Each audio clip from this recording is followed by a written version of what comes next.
selleks on ju nii psühholoogias kui on ka sotsioloogias on ju väljendid, et sa pead kriitiliselt mõtlema kõige info peale, mida sa saad. Ja see on ka täiesti koolis ABC-na.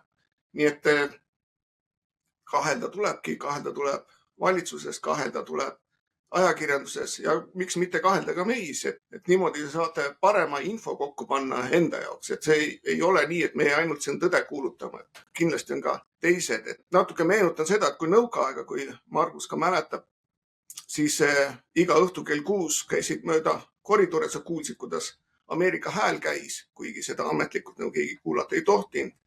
Meil Kuusalus oli Soome televisioon, õhtuti mõni hull vaatas Vremjat.